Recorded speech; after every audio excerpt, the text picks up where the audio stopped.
caros amigos do YouTube, eu sou Kátia Magalhães, sejam todos muito bem-vindos ao canal Chá com Debate, seu espaço de interlocução livre e democrática na internet.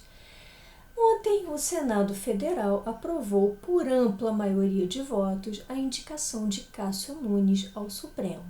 Na CCJ foram 22 votos a 5, enquanto que no plenário foram 51 contra 10.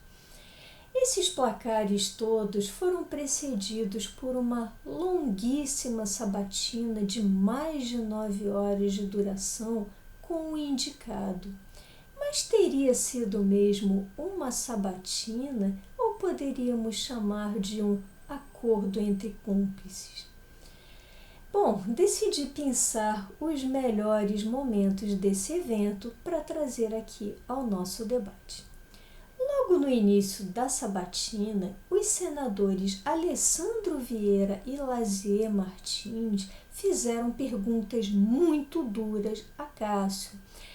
Verdadeiramente emparedaram o indicado, pois o inquiriram acerca da sua falsificação no currículo, da adulteração dos seus dados curriculares e também acerca das diversas reclamações protocoladas contra ele no CNJ. Ao que Cássio, de forma muito sorrateira, sendo ele um malandro bem vivido, ao que Cássio escamoteou em relação às duas perguntas.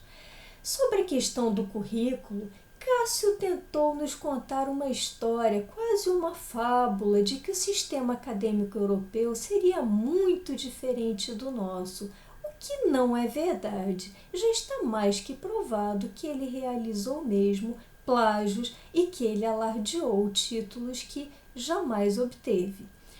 Em relação às reclamações no STJ, Cássio se contentou em afirmar que aquilo faria parte da rotina do judiciário, o que também não é verdade, porque há diversos magistrados que exercem o seu ofício com regularidade, contra os quais não consta qualquer reclamação. Outro questionamento muito interessante, esse já na parte da tarde, foi formulado pelo senador Rodrigo Cunha, do PSDB das Alagoas, que questionou o Cássio acerca de 2 pontos muito relevantes, a meu ver, para o país. O primeiro dizia respeito à questão do foro privilegiado. O senador indagava o que Cássio pensava sobre esse tal foro, sobre o Instituto do Foro Privilegiado.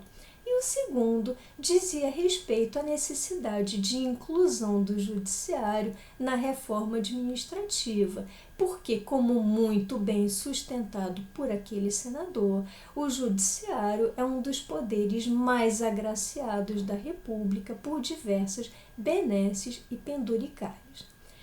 Mais uma vez, Cássio arrumou um jeito de escamotear as duas perguntas. Em relação ao foro, afirmou que a questão já está muito bem encaminhada no parlamento e que não haveria qualquer óbice, qualquer obstáculo no prosseguimento do exame da matéria. Ou seja, se esquivou, não manifestou a sua opinião e deixou a questão no colo do parlamento.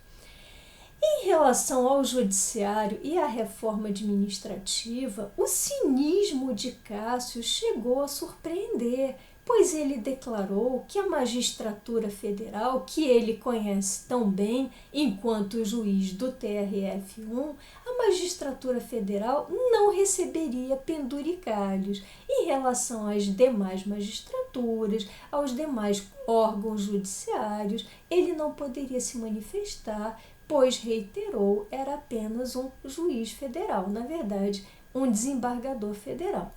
O que é extremamente cínico e alheio à realidade, porque, como mostrado por dados do IPEA, do Banco Mundial, de vários institutos muito sérios, sabemos sim que o judiciário brasileiro é repleto de penduricalhos e benesses.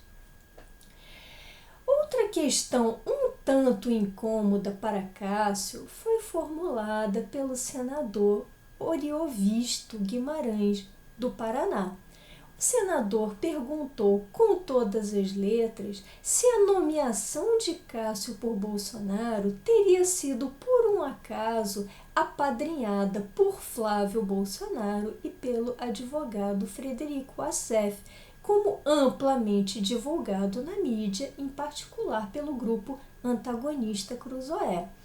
Ao que Cássio refutou veementemente, disse que não tinha ciência de qualquer apadrinhamento nesse sentido e chegou a dizer que nem mesmo sabia a razão pela qual Bolsonaro teria indicado. O cinismo de Cássio realmente não tinha limite. Além dessas questões formuladas por alguns poucos senadores, o que vimos no espetáculo de ontem foi um show de bajulação e muita sabugice, para usar a expressão empregada pelo senador Jorge Cajuru, também um manifesto opositor à indicação de Cássio. Então vimos toda essa bajulação rasteira e também vimos muitos senadores desperdiçando a oportunidade de suas perguntas, ou seja, perdendo tempo e dinheiro dos pagadores de impostos com questões como, por exemplo, o aborto, questões relativas ao inquérito da fake news e até mesmo sobre demarcações de terras indígenas. Ocorre que, como esses senadores deveriam saber, esse tipo de questão não poderia ser respondida por Cássio, pois ou estão em juízo ou já foram julgadas por algum órgão, por algum tribunal, de modo que a lei orgânica da magistratura, de toda forma, proibiria Cássio de responder a essas perguntas. Foi uma enorme perda de tempo e, assim, a tal sabatina, que durou mais de 9 horas, poderia ter sido reduzida a pouco mais de 2 ou 3 horas, se as perguntas tivessem sido mais objetivas, factíveis e se tanto os senadores não tivessem perdido tempo verdadeiramente rastejando diante do novo indicado por Bolsonaro.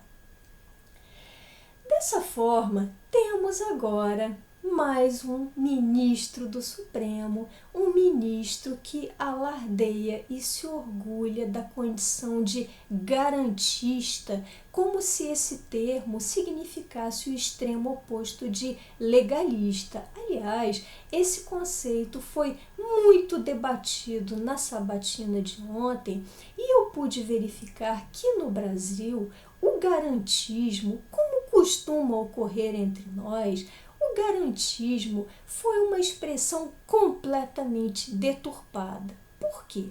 E aqui eu pediria um pouquinho da paciência, um pouquinho da tolerância de vocês, apenas alguns poucos minutos, para que eu possa explicar a que ponto a má-fé das pessoas que nos governam insiste em colocar essa confusão conceitual, todo esse mal-entendido, para levar as pessoas a equívocos, a juízos enganosos. Vamos lá. O senhor Cássio, então desembargador, e agora na iminência de tomar posse como ministro, se orgulha muito de se dizer garantista e afirmou até que muitas vezes o garantismo exige ativismo. Só que garantismo entre nós tem sido um verdadeiro sinônimo de garantismo da impunidade, o que desvirtua por completo o conceito de garantismo, conceito criado lá no início dos anos 2000 na Europa, mais em particular na Itália, onde garantismo, na verdade, refletia um impacto do chamado Estado mínimo. E por que isso?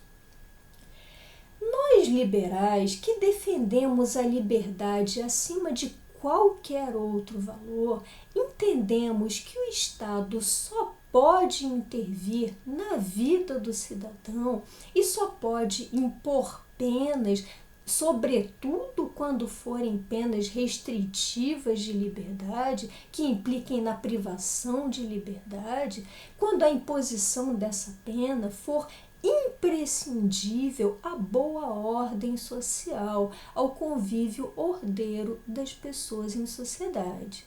E assim, o garantismo pressupõe dois princípios. O princípio 1, de que não haverá pena se não houver crime. E o princípio 2, de que não haverá crime se não houver lei anterior que o defina, como muito bem colocado pelo artigo que inicia o nosso Código Penal. Esse é o chamado princípio da legalidade. E dessa forma, como vocês podem constatar, o princípio da legalidade se confunde com o garantismo. É apenas a garantia de que o cidadão não será perturbado na sua intimidade, na sua vida privada, por ninharias, mas que, pelo contrário, ele só será sujeito apenas se cometer crimes tão atrozes, se incorrer em condutas graves o suficiente que justifiquem essa sua privação da liberdade, esse seu afastamento do convívio social.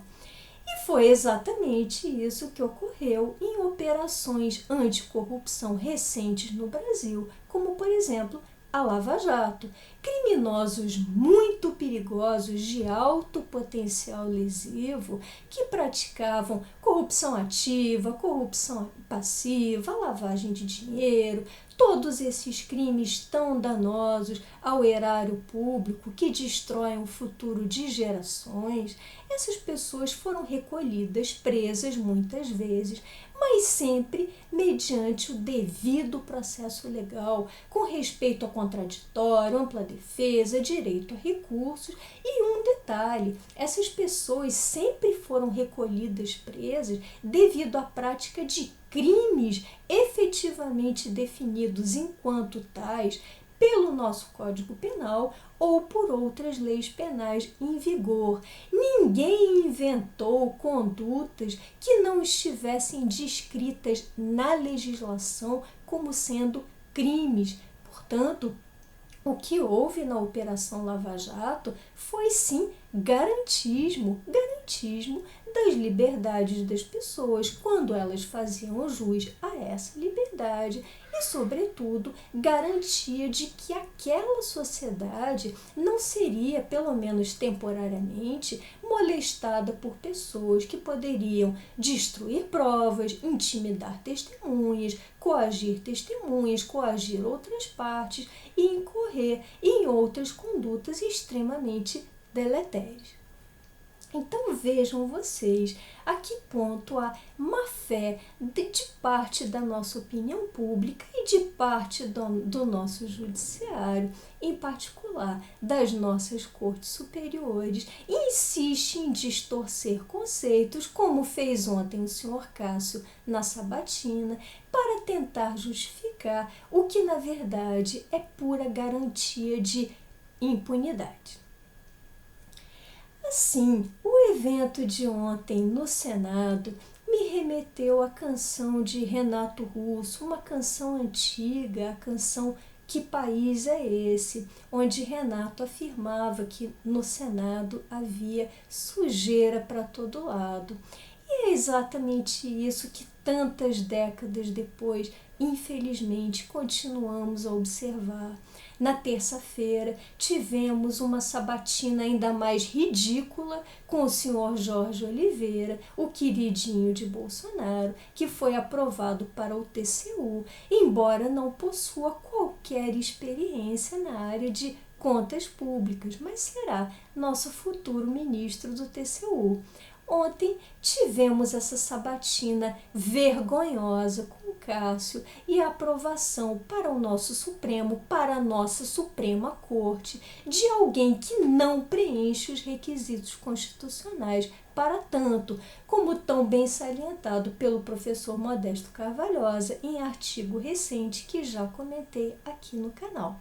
Portanto, a canção de Renato Russo continua mais atual que nunca. A sujeira para todo lado no Senado, as pessoas que não respeitam a Constituição e que ainda assim se dizem ser o futuro da nação. E agora cabe a nós, sociedade brasileira, respondermos a pergunta final da canção de Renato: que país é esse? Cabe a nós dizer que não aceitamos mais esse país na versão em que está, que queremos renovar, que queremos mudanças estruturais profundas, passando por todas as reformas. Apenas aqui abro um parênteses. Hoje li do investidor Luiz Stuhlberger, um importantíssimo investidor no nosso cenário financeiro, que ele preferiria estar preso por 30 dias a investir em títulos pré-fixados para 2022, mostrando a enorme incerteza fiscal que nos ronda, toda a nossa insegurança jurídica, agora um pouco agravada com a chegada de Cássio ao STF, que vai ser mais um elemento em prol da impunidade de corruptos importantes, de poderosos. Temos todo esse ambiente de incerteza, temos um presidente da República que inicia uma pseudo-guerrinha entre vacinas antes mesmo da conclusão das pesquisas em torno das vacinas. Isso é tão paranoico, isso é tão neurótico, que eu acho que chega a ser um caso único na humanidade. Então temos esse país completamente apodrecido, essa república falida.